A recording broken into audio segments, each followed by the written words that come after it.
What has stood out about DJ's progress from day 1 to here day 13? Well, just how fast he's picked up, the language.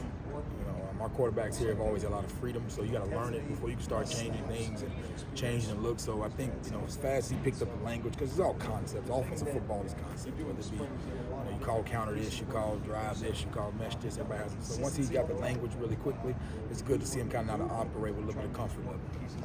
Coach, what are you looking to see from DJ as the quarterback room, but specifically on Saturday? Take control. We got a lot of mixed groups out there. There's no ones, twos, threes. There's a lot of mixture kind of going on. So, we'll put threes out there with the ones, twos. So a lot of mixed receivers and things of that nature. So just take control when things are not what they're supposed to be or not what it's supposed to look like. I want them to see them kind of take ownership of that when they're out there, that that's their offense and not just kind of running the plays it's called. You guys were really excited about Malik when he came in the winter program. Mm-hmm. What did you see now having looking at the whole spring?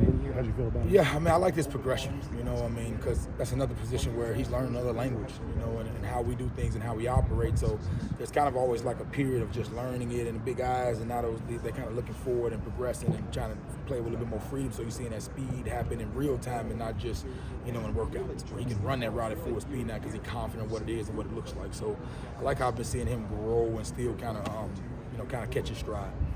Coach, what's been some of the biggest improvements from the offense so far this spring, and then also what are some of the inconsistencies that need to be fixed over the summer? Yeah, you always going to have a bunch of both because everything is so simplified to each individual in the spring more than it is the total offense. We're looking for each individual person to just be a little bit better than the last practice. We're not really collectively planning for the group as per se. It's just more individual to get better. It's not like we're planning against the defense or scouting this or thing. So I think the biggest thing has been guys embracing the fundamental aspect of the spring and applying it to the big picture. So I guess what we want to see now is a little bit more big picture, when you go to a showcase, but we still want to see, that's still practice 14. So I still want to see the improvement from practice 13 when we go to 14. Seems like the running game's hit a bunch of runs this spring. Has it been more than usual? Do you feel like it's coming along pretty well? I don't get caught up in the result of the play because the reality with somebody, a linebacker could have busted. They had a young guy in there. It's just more of the detail of how it's getting done. Sometimes if you focus on the big play and the guy didn't do what he's supposed to do, that can burn you in the end. So what I've been impressed with is just the little small details showing up and they're getting the reward from that more than just, hey, we broke a long run, but why did we break it? It was just because they busted or did we block them cleanly and get it done? What kind of stands out about the running back room in general? Their relationship. I watched a couple times where I had to move Roydale and LT out the way because they're behind me coaching up the other Sam and those guys. So LT's leadership really sticks out, and Roydale coming in jamming because he's an older guy too. And watching him grow and then the maturity of Cam and the growth of Sam and Lucas is, just I love Jalen Lucas because, he thinks he plays everything. He quarterback, running back, catching. He thinks he can do it all, but he probably can. But I like that room, just their togetherness, and how they focus and push each other. Along those lines, have you seen a lot of chemistry building between the entire offense and the camaraderie? How's it been off the field? Yeah, that's what I challenged them. We got some new faces and some new guys in there. So if we don't learn to play for each other and kind of do it for the man next to you, then we just running plays and hoping good players make plays instead of going that extra step to strain for the brother that's next to you. And you got to go through some adversity for that. You got to go through hard practices, fights. You got to go outside of this building. You got to go through the thing with all that kind of stuff. You got to go, crown each other's shoulder about something. All that comes with time. So we forced a lot of those situations by getting them together as much as possible. All the guys. Saturday, I challenged them all to take their position groups to get a meal, and then yesterday we had them all out together. So it's just finding those moments to force that camaraderie, and then them building their own relationships to learn how to play for each other.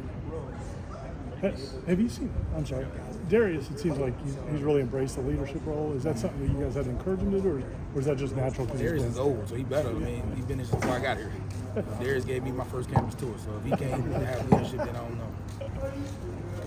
I'm going to ask about Jeremiah Myers. What have you seen from him this spring, developmental-wise, and things that you want him to do? Yeah, Jeremiah got thrown to the Wolves, man. He came in as a different deal, and I threw him out there because I had ultimate trust because of how he works and how he prepares. I knew his growth that he was going to take.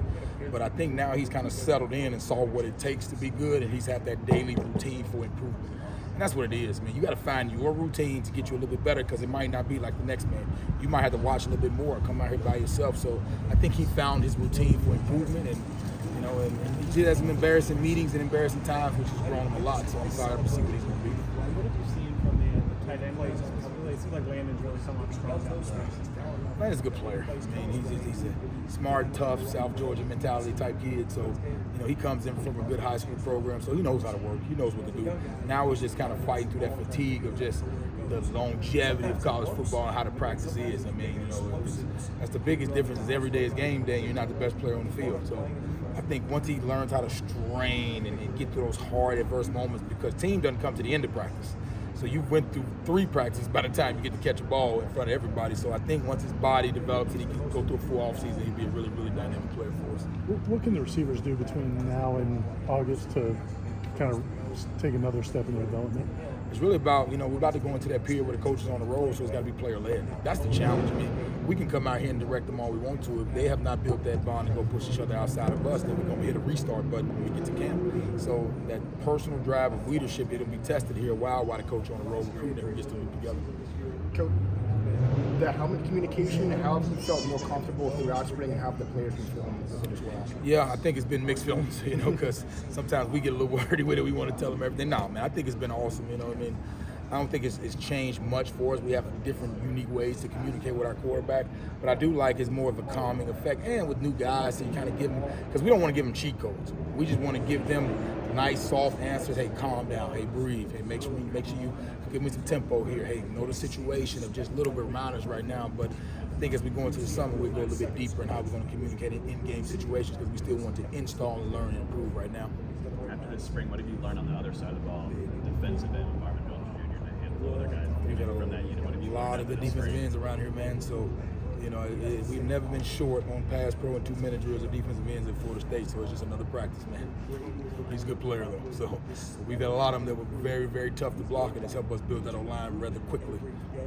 Do you like it when guys start drawing a little bit? That's part of it, man. You play a game where you got 2 positions that hit each other all day.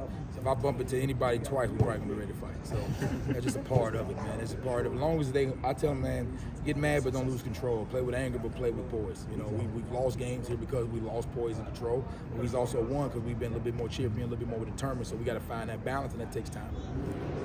Along those lines, does that help kind of build that experience for down the road come season time? Like you mentioned, you guys have been out last year's time. Yeah, I mean, some of it is older guys have done and played for a long time, and it's just a guy in front of them they really don't know that well. So it's also building that relationship to be able to go push each other without being a personal attack. But also, it's emotional practice, going through 13 practices, hitting the same people, and now you get an extra push, and now your response and your emotions are a little bit higher. Now, where do you go after that moment is what's going to determine whether we're good or not. And, we got a lot more time to be hitting each other, so we'll keep learning. You're good?